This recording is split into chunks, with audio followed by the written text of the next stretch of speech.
혹시 우리 회사 ERP 시스템이 꼭 콘크리트처럼 꽉 막혀 있다는 느낌? 받아보신 적 없으세요? 업그레이드 한번 하려면 이건 뭐 거의 재건축 수준의 거대한 프로젝트가 되어버리는 상황 말이죠. 오늘은 바로 이 문제를 해결해줄 클린코어 전략에 대해 알아보려고 합니다. 더 현대적이고 민첩한 접근 방식인데 과연 무엇인지 함께 자세히 들여다볼까요? 자, 그래서 오늘 이 시간에는요, 이 5가지 단계를 통해서 클린코어의 핵심을 한번 제대로 파헤쳐 볼 겁니다. 우리가 왜 힘들어하는지 그 문제의 실체부터 시작해서요, 그에 대한 명쾌한 해답인 클린코어, 그리고 이걸 실제로 어떻게 구현할 수 있는지 구체적인 도구와 원칙, 마지막으로 이 모든 노력이 우리에게 가져다줄 민첩한 미래까지 차근차근 따라와 보세요. 자, 첫 번째 섹션이죠. 바로 ERP 업그레이드의 악몽입니다. 제목만 들어도 벌써부터 머리가 찌끈거리시죠? 여기서는 복잡하고 위험천만한 수정사항들이 막 뒤엉켜서 시스템을 무겁게 만드는 더티 코어가 도대체 어떻게 탄생하게 되는지 그 배경부터 살펴보겠습니다. 네, 아마 이 질문을 보시고 이거 완전 우리 회사 얘긴데 하시는 분들 많으실 거예요. 비즈니스 환경은 정말 하루가 다르게 변하는데 정작 우리 회사의 가장 중요한 시스템은 그 속도를 전혀 따라가지 못하고 오히려 발목을 잡는 듯한 느낌. 바로 이게 우리가 오늘 풀어야 할 숙제입니다. 생각해보면 처음에는 다 필요해서 정말 좋은 의도로 추가한 기능들이었을 거예요. 근데 말이죠. 이런 커스터마이징이 하나 둘씩 어떤 통제도 없이 쌓이다 보면 어떻게 될까요?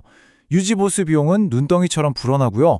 업그레이드는 마치 지뢰밭을 걷는 것처럼 위험천만한 일이 되어버립니다. 결국 새로운 혁신을 가로막는 거대한 벽이 되어버리는 거죠. 자, 그럼 이제 좀 답답한 얘기는 그만하고 희망적인 해결책으로 넘어가 볼까요? 바로 이 이야기의 주인공, 클린코어 솔루션입니다. 이건 단순히 새로운 기술 같은 게 아니에요. ERP를 대하는 우리의 생각, 그 자체를 바꾸는 새로운 철학이라고 할 수 있습니다. 그래서 클린코어가 뭐냐? 한마디로 이거예요. 표준 ERP 시스템의 그 핵심 부분, 코어를 말 그대로 깨끗하게 지키자는 겁니다. 그러니까 막 수정하지 말고 그대로 두자는 거죠. 이 전략은 보시는 것처럼 소프트웨어, 데이터, 프로세스 등등 시스템의 거의 모든 측면을 아우르는 굉장히 포괄적인 개념입니다. 아마 지금쯤 이런 질문이 딱 떠오르실 겁니다. 잠깐만요. 그럼 우리 회사에 진짜 꼭 필요한 기능들은 이제 아예 못 만드는 건가요? 와, 이거 정말 중요한 질문이죠. 정답부터 말씀드리면 아니요입니다. 클린코어는 커스터마이징을 금지하는 게 아니라 스마트하게 하는 방법을 알려줍니다. 첫 번째 방법, 그리고 가장 간단하고 안전한 방법은 바로 키 유저 확장성입니다. 이게 뭐냐면요, 코딩을 전혀 모르는 현업 담당자분들도 SAP의 피오리 앱 같은 걸 써서요, 필요한 항목을 추가하거나 간단한 규칙을 직접 만들 수 있게 해주는 거예요. 당연히 이렇게 만든 기능은 나중에 업그레이드할 때도 전혀 문제가 없고요. 자, 여기서 정말 기가 막힌 아이디어가 나옵니다. 만약에 좀 더 복잡한 기능이 필요하다? 그럴 땐 사이드 바이 사이드 확장성이 답입니다. 이건 비유하자면 우리 집 본 건물은 그대로 두고 바로 옆에 별채를 짓는 거랑 똑같아요. 핵심 ERP 시스템 바깥에 SAP BTP라는 앱 개발 전용 플랫폼에다 필요한 앱을 따로 만드는 거죠. 이러면 코어 시스템 업그레이드와 완벽하게 분리되니까 정말 안정적으로 운영할 수 있습니다. 개발자분들을 위한 옵션도 물론 있습니다.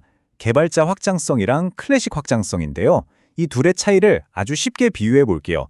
개발자 확장성은 SAP가 이 문으로만 다니세요 하고 정해준 안전한 문으로 다니는 거고요. 반면에 클래식 확장성은 그냥 벽을 막 부수고 아무데로나 들어가는 거예요. 당연히 후자가 훨씬 위험하겠죠? 그래서 요즘엔 거의 권장하지 않는 방식입니다. 자, 지금까지는 어떤 도구들이 있는지 살펴봤잖아요. 그럼 이제부턴 이 스마트한 도구들을 어떻게 현명하게 사용할 것인지 그 규칙에 대해서 이야기해 볼 차례입니다. 도구만 좋다고 다 되는 건 아니니까요. 여기서 우리가 지켜야 할 규칙은 정말 간단하고 명확해요. 이 슬라이드에 나온 순서, 이게 바로 의사결정의 황금률이라고 보시면 됩니다. 무조건 표준 기능이 1순위, 그걸로 안 되면 가장 간단하고 안전한 방법부터 차례대로 검토하는 거죠. 가장 위험한 방법은 그야말로 최후의 보루로 남겨두어야 합니다. 자, 이 표를 한번 보세요. 이게 오늘 내용의 핵심 요약본이라고 할 수 있습니다. 각 확장 방식이 어떨 때 가장 좋은지, 누가 쓸 수 있는지, 그리고 제일 중요한 거, 업그레이드에 어떤 영향을 주는지 한눈에 딱 들어오죠? 이 표 하나만 잘 기억해 두셔도 앞으로 잘못된 의사결정을 할 확률을 크게 줄일 수 있을 겁니다. 그런데 이런 규칙들을 만들었다고 해서 저절로 지켜지진 않겠죠? 그래서 일종의 심판이 필요합니다. 그게 바로 솔루션 표준화위원회, SSB라고 불리는 조직이에요. 이런 강력한 거버넌스 기구가 없으면요, 아무리 좋은 전략이라도 이번 한 번만 하는 예외들 때문에 결국 무너지게 돼 있거든요.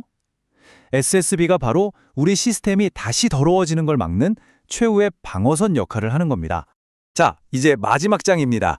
우리가 맨 처음에 이야기했던 그 업그레이드의 악몽 기억나시죠?